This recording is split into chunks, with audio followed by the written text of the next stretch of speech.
All right, we're live. Hi, everyone. I love how many people RSVP'd. Welcome, welcome. We have an awesome LinkedIn Live today with Elaine Pivinski, and this is a special one for Women's History Month. We're spotlighting 50 years of her leadership and legacy in wine, and I'm so excited to be interviewing her today. For those of you who don't know me, because many of you that RSVP'd may not know me. So I'm Joanne Newborn, and I am CEO and founder of Newborn Evolution. And we really build leaders from the ground up, who in turn build high performance teams. And we do that through strategic advisory, executive coaching, professional development, training. I could go on, but I really want to spend the time talking about Elaine. So just a quick intro before we get into our discussion. 50 years ago, Elaine started her winery with a bold vision. I'm not going to tell you what that is because she's going to tell you. But over the 50 years, they are like not only the first. Oh, we've got people coming in. Hey, Valentina, thank you for being here. Hi. But they're not only the first winery in the Lehigh Valley, but they're also the largest. They have massive distribution in fine wine and spirit stores in Pennsylvania, over 150 grocery stores across Pennsylvania, and much, much more, which we're going to talk about. Her legacy is incredible. The amount of awards and the recognition that she's got. I mean, she's really become a mentor to me. So without further ado, I am going to just introduce Elaine so she can just quickly say hi to everyone, and then we'll jump into our questions. Hi everyone. This is so exciting. It's the first time I've done this, and I hope I do a good job. I know you will. I know you will. All right. Let's start with your origin story, which is amazing. Take us back 50 years. And what really sparked that vision for Franklin Hill Vineyards? And what made you believe back then that you could build it? I think, which is the exciting part of my story, think back 50 years ago, think back the 60s, think back the 70s, the war in Vietnam, we're marching, we don't want to fight, birth control came out, free love, Woodstock generation. I mean, try to keep a marriage together during the Woodstock generation. You know, if you're love the one you're with, if you're not with the one you love. And it was a very tumultuous time of the era. And we all got married early because really birth control and Planned Parenthood wasn't around yet. I married a wonderful gentleman from Montclair, New Jersey. I'm from Fair Lawn. And we got married at 18 years old. And it was a beautiful beginning. And then by 19 years old, we went to Woodstock. And that is the beginning. On our way, his father owned a wonderful architect firm in Montclair, New Jersey. So I thought we had it made. And then after Woodstock, he didn't want to take over his father's firm. He wanted me to live on a commune, probably up in New York State. So to save my marriage, because I don't share well, and I don't, I'm kind of greedy, possessive, controlling. I don't belong in a commune, but I do work hard and I could do it on my own. So we bought a beautiful farm in Lower Mount Bethel Township in Pennsylvania for $50,000 at 19 years old. Well, if anyone has $50,000 at 19, good for you. Our parents gave us the down payment. And we bought the farm. It was so large because it was 35 acres. I thought I bought Colorado because coming from New Jersey, there's not a lot of land. And with the help of Cornell University, because we wanted to live off the land, you have to remember that was Joni Mitchell. I paved paradise and put up a parking lot. You know, we were trying to save the land, live off the land. And Cornell actually helped me do it. With their help, they told me to put in vineyards in the early 70s. And by 75, they had enough plants and a nursery where we could put in the first vineyards in 1975, 1976. Incredible. So could we make it? We had to. And we wanted to live off the land. So it was a great choice. I feel like some of that's coming full circle today Yeah, a little I'm bit, sure with a couple of you out there too. Yeah, half a century later, some of it's coming full Think circle. about that. Amazing. So tell me a little bit about, I know, because I know you personally, that you've received a tremendous amount of recognition over the years. But with all of that, which achievements really feel the most meaningful for you personally, and why? Ah, I really have to say that in 2003, Governor Rendell, who was our governor in Pennsylvania, decided to throw women a bone and had a competition of the top 50 women in business in Pennsylvania. So someone nominated me, and I was so thrilled, but would I get it? And I won the award. And think that changed it because at this time, the award came through on a fax machine. And my office was my bedroom.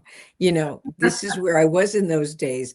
And I looked at it, and all I remember is when I saw that, I held my heart and I said, someone noticed because of the years prior to that, which we could get into. It was so hard as a single mother raising children and yet running an agriculture business, which meant touching all the vines, growing, producing, bottling, and marketing a product. And not many women on that list grew their product. They were high achievers in other ways. So that was the beginning.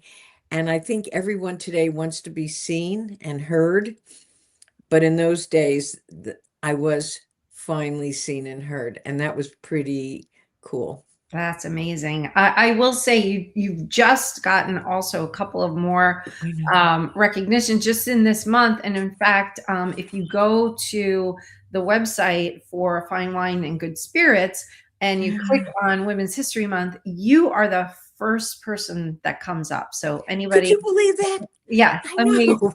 I So mean, you know how many women winemakers wines are sold in our fine wines and spirits, and they chose me in the Lehigh Valley. oh, What an honor. well deserved, I will say. So let's talk a little bit about your future vision. You're 50 years in, you're still building. What's next for Franklin Hill Vineyards?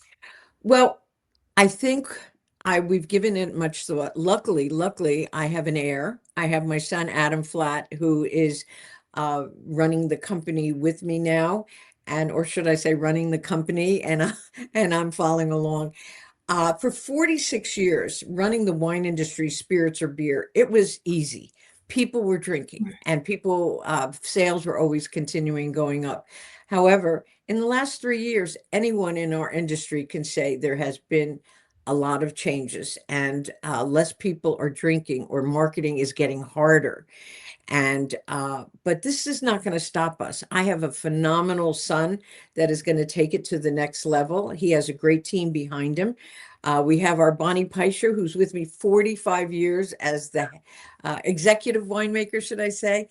And we have a great vision. And one of it said, well, we're not going to let those numbers bother us. So we hired Joanne Newborn, and you are the wonderful strategist to say, hey, you have a fabulous product.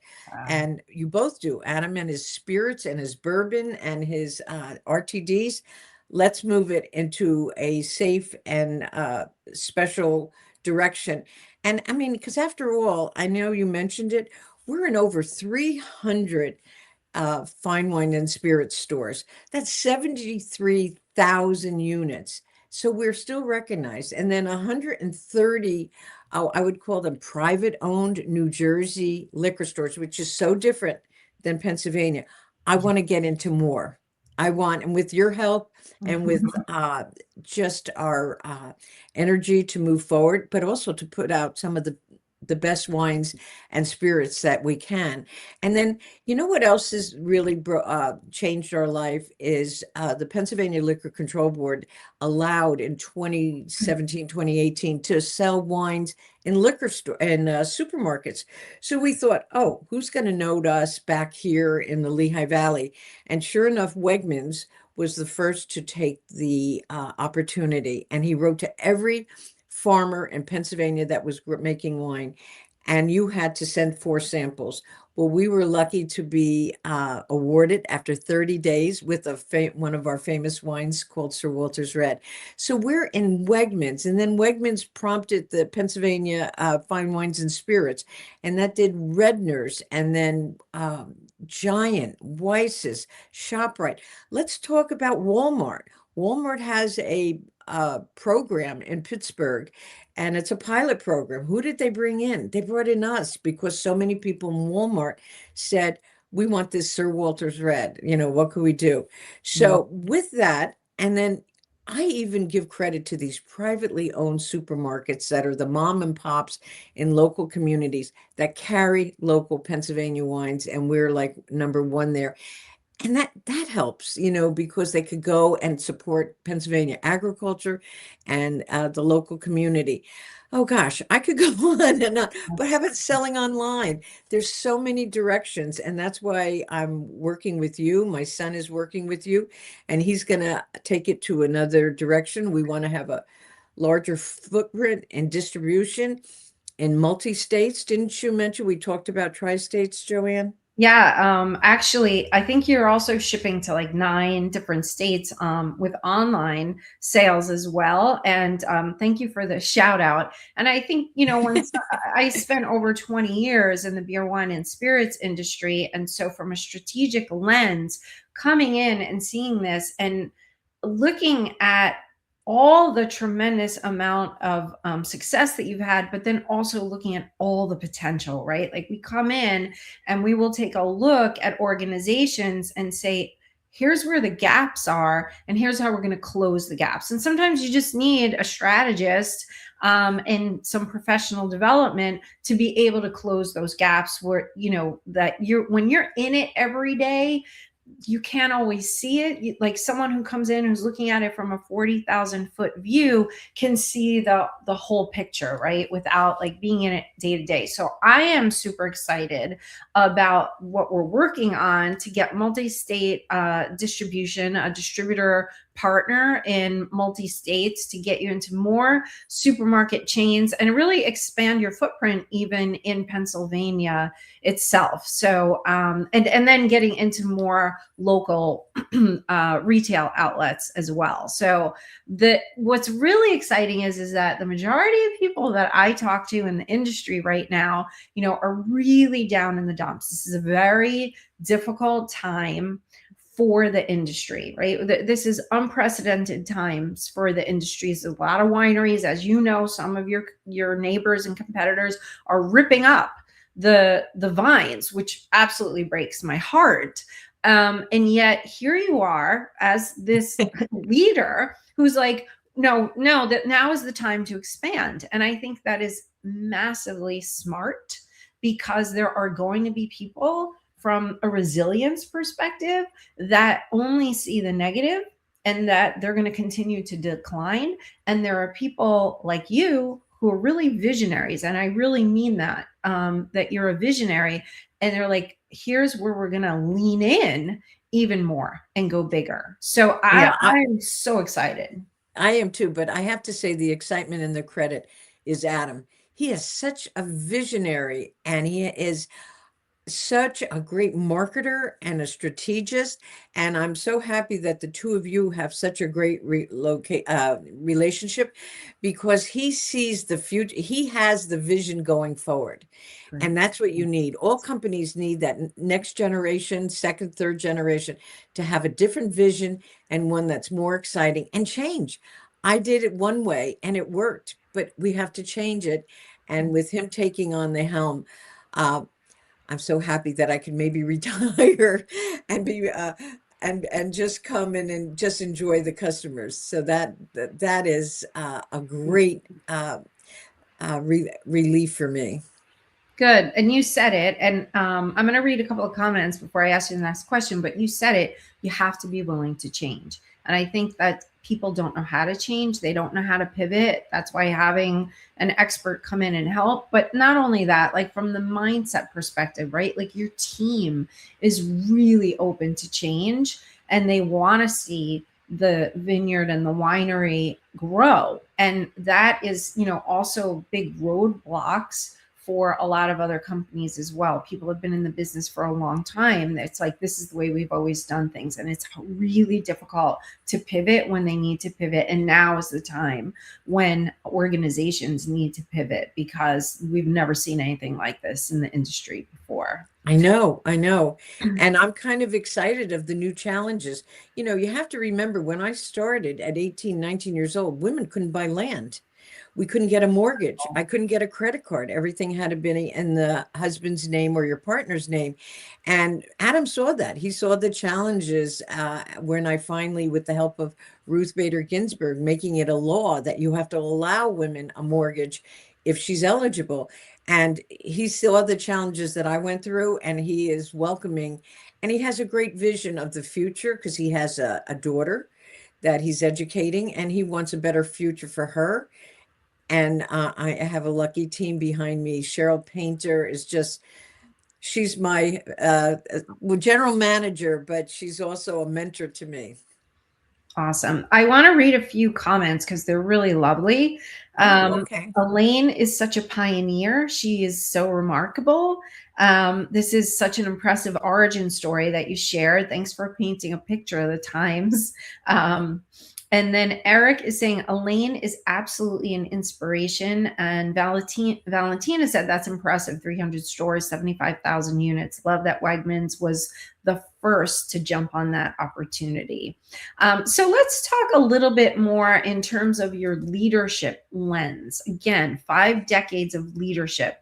What are the qualities or mindsets that have made the biggest difference in your success? I think it turns out to be who you are inside. I'm a Pisces. I'm very intuitive, and your gut or your feeling can direct you in a lot of ways. I've been able to speak, and they asked me, how did I create my business plan? I know what would work, and I don't know what doesn't. And you have to have that personality. I never want my staff or my friends to think I'm better than them. I don't want to talk down to them. I encourage their input. Just remember, if someone is doing something that you want to change, don't ever go to that person and tell them what to do, because they're never going to do anything, because they're going to wait for you. But what I would go to them, if we did a project and it didn't work out, I said, what do you think we could do to change it, to make it better? And engage your team with you, embrace them. And when we fail, I always say, if I ever fail, I was warming up for success. There's no such thing as failure. You just learn from that over and over. And I want my team to feel that way, and I want to be an equal to them. You'll have to laugh. My favorite thing is cleaning up the garbage and recycling. So I'm humble. I'm trying to get you out of that habit. Yes, I know. And I promise I will. Well, I'm still a tree hugger. I want to save our environment. I can't help it. So you said something though about failure. And one of the things that I always say to people about failure is take that F word and turn it around.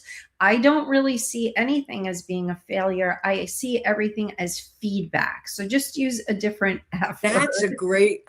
It is, and then you can. It was feedback. It's just feedback. That's all. Like, and you can just and you can throw away the concept, whatever it was you're working on, and start brand new. But a lot of times, you really just need to make some small adjustments. So it's never really failing. It's just learning. And to take criticism. Yeah, to take it. That's so important, because when someone not criticizes, that's an awful word, but correct you, take it to your heart and make those changes, and don't feel criticized in any way. Yeah. I think also when it comes to getting feedback from others, which is really important, what you just said about being criticized, I think also, like, the more you know yourself, you can take that feedback from them and decide what you want to do with it. Sometimes it's going to be really valuable, and sometimes you're going to be like, yeah, but you know what? I know my winery better than anybody else. And maybe that's not the best feedback, but thank you. Thank you for having the courage to give me the feedback. And I think that's important. I do want to say to everyone out there who's listening, whether you're listening now or later, if you have any questions for Elaine or myself, feel free to put them in the chat and we'll definitely address them. Okay, so I want to talk about barriers now. As a pioneer and one of the first female winery owners in Lehigh Valley, what barriers did you face early on and how did you push through them? Well, what I said at first, I couldn't buy the land. I couldn't have Mhm. my name on a mortgage nor a credit card. And I accepted that. I wasn't one of those angry people. But I did march in 1974 for women's rights because I figured that we need a place. We have to be heard. And Ruth Bader Ginsburg in the 80s, she changed my life around by allowing it. And when that bank went to me and said, "You're the first female we ever gave a mortgage to without a man's signature." Wow. Talk about a barrier. But, Wow. I was humble. I was just so thankful I owned something for all my work. And I think barriers too in the wine industry, there weren't female winemakers in the 80s, 90s. You know better than me because you know the whole wine industry. And I think trying to get into the boys' club and trying to be recognized, that was a barrier. But what you do is you keep showing up and you listen. Don't be don't take over the conversation because you want them to start accepting you. And I also did a lot of investigation. If I was going to a seminar and a gentleman was speaking, I try to read up as much I could about that person. So then if I wanted to get a foot in the door, I would say, "Hey, we have something in common. Our both children are going to the same college." And all of a sudden, you got that little personal touch of him, and then maybe he'll bring you into his club. So it was very good to do your research and learn about the people before you meet them so that you could get your foot in the door. Uh, and then you'll be real lucky if you could get a seat at the table. We work with ArtsQuest. We love this. ArtsQuest is in Bethlehem. I support them. I'm a vendor. I'm a supporter in that way. And I wanted to get a spirit, one of our effervescent drinks in. And I went to the top president, and at the door was open. I just sat down. And this is what happens over the years. I said, "What is it going to take? Tell me what I need to do. I want this product this spring. And let me tell you what you're going to make on it. Have all your facts and Yeah. say, I will sell it to you. You can resell this for this. You're going to have 150%, but you have to know your information." So it is a barrier, but it takes research and not just going in and shaking hands and saying, "I work for Franklin Hill Vineyards." Have a story behind that. Yeah. And story, what you said, like data, facts, and storytelling, they're three things that are so incredibly powerful. Just a quick sidebar. So last night I had a group coaching session from 11 p.m. till midnight because the team was in China. And Oh we, my gosh. we were actually talking about this, though. We were talking about what do you do when someone challenges the decisions that you're making, right? And these were some of the things, right? It's make sure you have your data, your analytics, your facts, your stories, getting people on board with you. I love that you said, tell me what it will take, right? That because when you say that, it's like, I'm not taking no for an answer. I'm not walking out of here until you tell me what it takes. That is so powerful. I love that you said that. Yeah. So Good. let's fast forward to today. What challenges do you think still exist for women in leadership, and where do you think we still have work to do? Women in leadership today. I think we're doing fabulous. And I don't think it's negative. I think from over the years, I'm seeing more females in politics. I'm seeing females in companies and being more present. Um, Say the question again. I just want to say, because about women, how are there more, what are our challenges or Yeah, what's what challenges do you think still exist, and where do you think we still have work to do? we have what can I say? The venture capitalists, even today, like Shark Tank, they invest 3% in white women, 1% in women of color and brown skin. We have a lot to achieve, but guess what? We're okay with that because we know we're mothers, we're nurturers, we raise children, we know how to manipulate them so that they'll do what you want to do. And I see more women taking chemistry courses, sciences, and they're becoming leaders. they're more involved. They're networking with the chambers of commerce. They're networking with the junior leagues and any community. They're present, and their presence, they're learning that way. And my winemakers, two of them out of three are women, and the new one is a food science person who loves that part. And Rodale, I did an event with Rodale, and all the farmers were women. Incredible. So we want it more. And I think that's, and we need it more. And we also have enough mentors.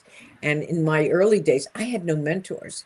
And I think the great thing having you or having my staff, we all need mentors. When you're running a company, you don't know everything. And sometimes it's hard. And I love joining some organizations where we can talk privately in an HR session.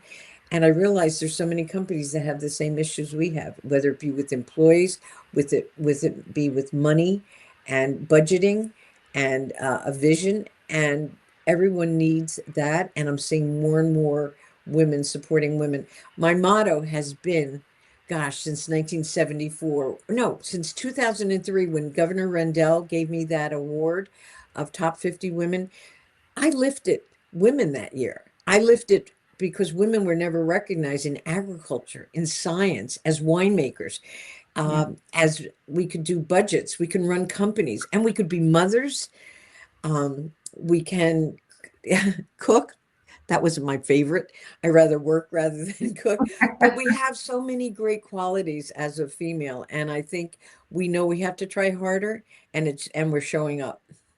That's fantastic. I will say, yeah, a couple of things. The fact that your head winemaker right from the very beginning, Bonnie, is female, right? I was going to say was, but she's still the vineyard. And then also what you said about getting together with people and hearing things like outside of your world. That's exactly why we run our quarterly executive forums, so that we can get senior leaders into a room together and talk about the tough topics. And so that's why I love running them for Newborn Evolution, that we do quarterly. And then the other piece is the support that we also get from Women of the Vine and Spirits, and Deborah Brenner's vision, because that's, you and I met at one of those Yes, events. I loved it when I came in and I sat there, and all you women, there must have been 50 in the room. And I listened to everyone and I said, I wish I was them, or I wish I know what they know. But guess what? I heard that they had issues too. You could be on top of Opeachy, or you could be a big distributor, but we all have issues. And it was wonderful to hear you. And the greatest thing is at the end when you said, does anyone have any questions? And I wanted to ask about to expand our distribution because we're doing so well. I want to do better. And everyone pointed me to you. And that's how we met. See, Yeah, women helped me that day. yeah. And here we are, what, 6 months later, 5 months later, in engaged. And the company is just showing such great improvement. Oh, thank you. Yeah, it was wonderful, wonderful meet. And so, yeah, I did want to definitely give a shout out to Yes, Women of the Vine and Spirits for putting together a platform that they've had for many, many years, to support women. And there's also a lot of men in Women of the Vine and Spirits that are they are. sponsors, you know. So Exactly. I wanted to ask you, she has a huge following, and I love her humble beginnings. We're not always successful. So mhm. that was a learning thing for me. However, with all those people out there, she took time to comment on LinkedIn about you and I. I mean, of all the things that's on her plate, the women of the Vine Yeah. and Spirits, and she's not the only one. Women that met me that night all commented. And we're growing, we're mentoring each other. Yeah, and that's, I think, an important piece as well, Yeah. right? That Hmm. we're mentoring each other and supporting each other. Um, so you kind of mentioned it, especially when it came to agriculture, but I'd love to know from your perspective, where have you seen the most meaningful progress for women in business, and what gives you the most optimism right now? Oh, what is the greatest thing that I've seen? Um, as I said, just women are showing up. and being more present. We know challenges, and I've seen more women being challenged. Uh, it is such an incredible network that I'm in. I'm in the whole Lehigh Valley and in the state, and I'm meeting more women. Matter of fact, one of the most interesting women I met at PBS this week was someone who manifests success. This is a big woman, corporate woman that sits down, and as you talk to her, she teaches you how to manifest. Like, think about it. Think about positive thing. Don't bring up the negative. The year of the horse. I mean, these are things that are pretty spiritual, but boy, do they work in the universe, and it helps you feel that you're going in the right direction. Yeah.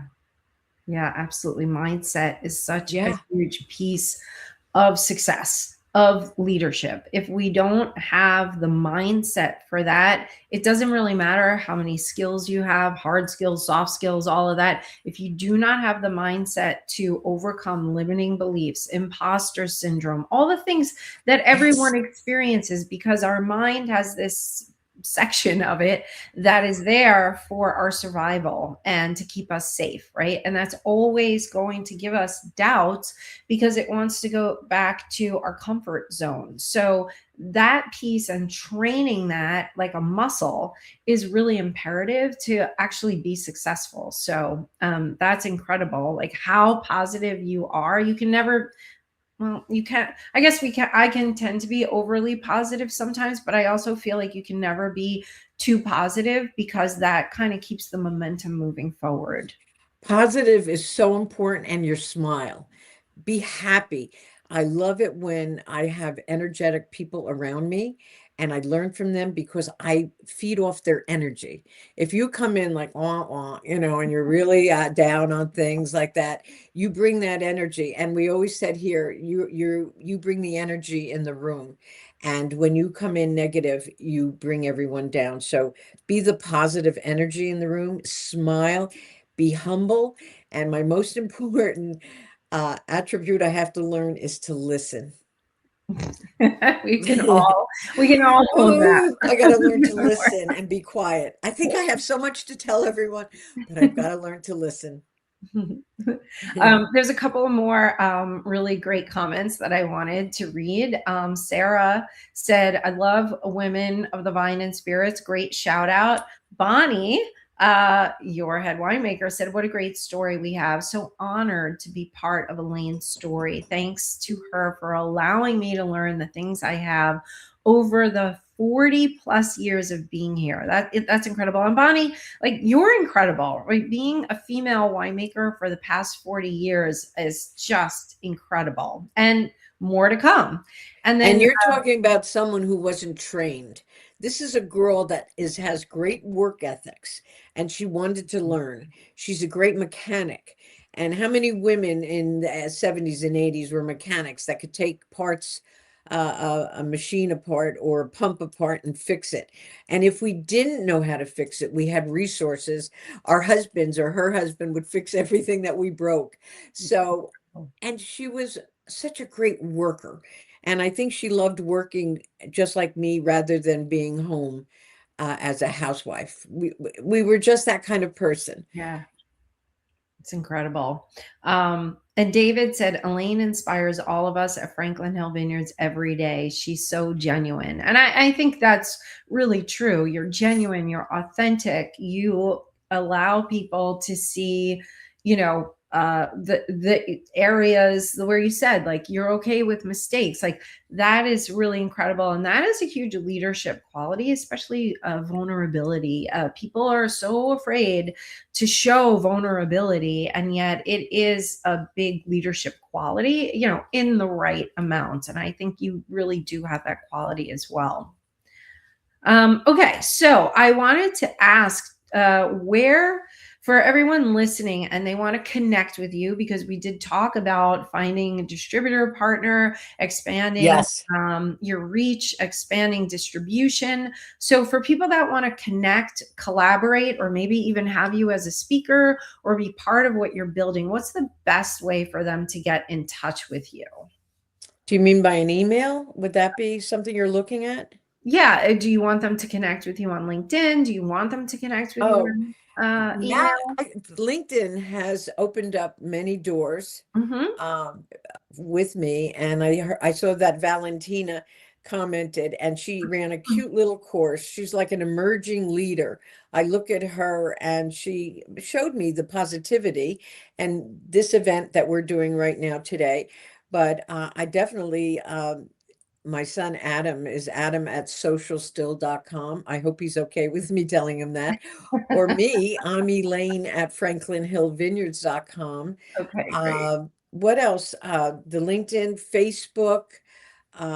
Please follow us. Follow Social Still. Follow Franklin Hill on You have a really Instagram, fun Instagram page too. It's Facebook. great. We have a great social media person who's working with us, Kayla, and they're funny. And I think that's what you have to do. You have to make it fun. You have to make it funny. And I love some of the posts we're having. I don't want to be so serious with that perfect charcuterie board with the perfect glass of wine. We're more than that, Mm. where we have a spirit, and we're out in the dirt and we grow it, I love and we don't like the different insects that come and visit us, but we'll get rid of them. Great. And if anybody wants to get in touch with me about what we do at Newborn Evolution, also you can connect with me, Joanne Newborn, on LinkedIn, or you can reach out to me at concierge at newbornleadershipevolution.com. Concierge at newbornleadershipevolution.com. You can also reach out to me to get in touch with Elaine, which is fine Right, as right, well. right. I do want to, and there's a couple of more comments that I want to read, but I want to get to your legacy. What legacy do you want to leave? Not just in the wine industry, but just also for the next generation of leaders, male and female. My legacy. Oh my goodness. Um, I think the most important thing I have learned lately, and I've tried every day, is to let people who contact me or who see my business, I want them to know that I see them. It's very important to say, I see you, and then again, I hear you. Mm-hmm. Maya Angelou said it's not how uh, something you do for something, but it's how you make them feel. Yeah. And that's so important, because if you make them feel good, they want to still connect with you. And I think that would be it, my legacy. And I always followed that Teddy Roosevelt. What is it? Come into my arena, something like that. The vulnerability.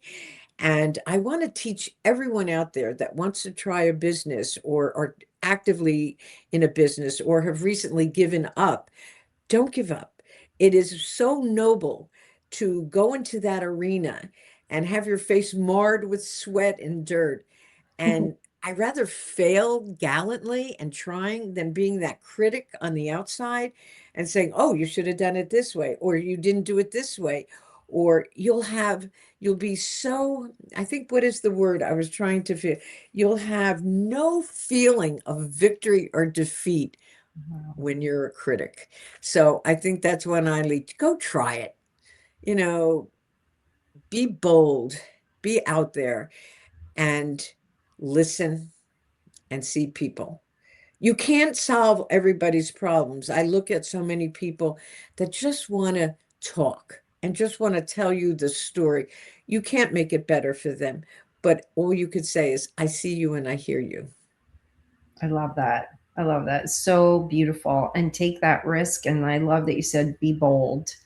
Um, so you're very inspirational. Eric said he's personally witnessed you inspire other women in other businesses, and the contagious energy is amazing. And Sarah said, this is my first time hearing about you, and I'm already inspired. So thank you for sharing with us today. If anyone has any questions, feel free to put them in the chat. And while you're thinking about that, I really just want to thank you so much, Elaine. You really inspire me. I remember when I went to meet with you for the first time after we met at the event, and I went to your website and I did a little research. I was just blown away by how much you've accomplished, and then getting to know you over time, and getting to know you day by day, and then seeing just how many awards you continue to get, and how many people are asking you to speak. It's just incredible, and a lot of that, like you said, it really comes from your energy. And so I think, for everyone who's watching, take a look at your own energy, because your energy is really contagious, Elaine. And I just want to thank you so much. And I'm so excited for where we're both going with Franklin Hill Vineyards. So, I think yeah, over something which started to be business is also in business, but we also are mentoring each other. yeah. And everyone asked me, you're 50 years in business. I can't wait to see what my next chapter is. And I Mm, want to be an example to women who are growing older and companies that employ women. Don't give up on women that are over 62 or 65. They yeah. show up. They show up and they know that they're not on their phones all the time. And I always like to give credit to the older women as well.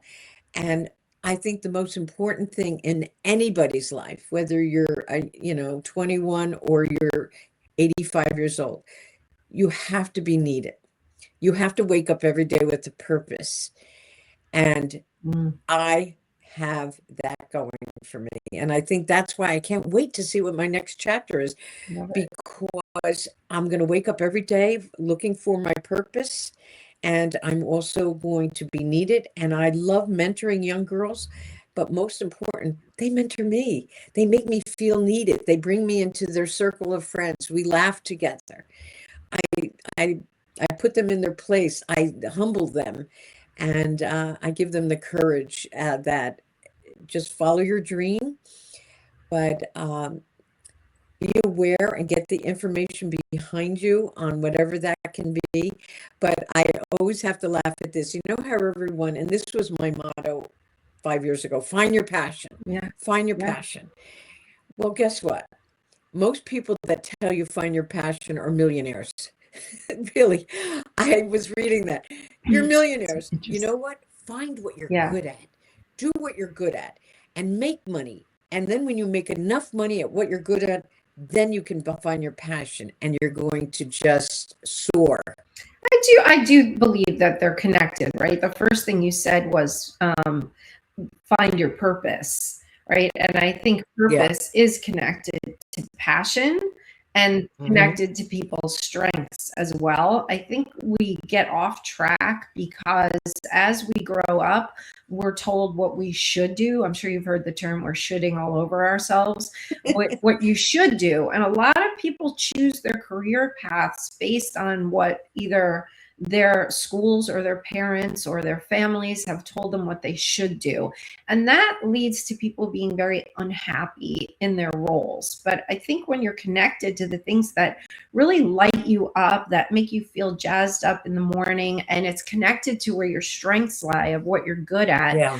it really is the perfect storm for success. And I feel like you have done that brilliantly, right? You took a huge risk 50 years ago, and yet this has, like, how many people can say that they are still in the same business and company for 50 years that they started? That's just really incredible. Mhm. Thank you. Thank you. And I can't wait to see what life brings me. I'm Yeah, open. Yeah. great.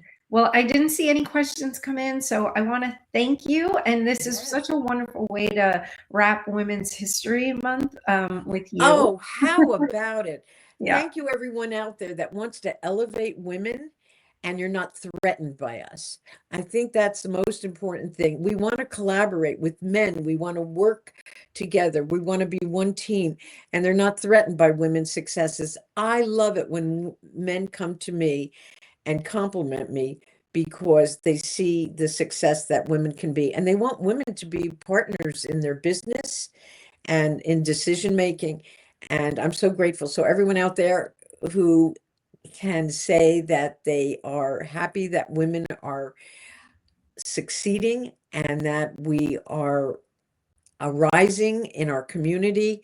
Thank you, because it wasn't always that way. Yeah. Great.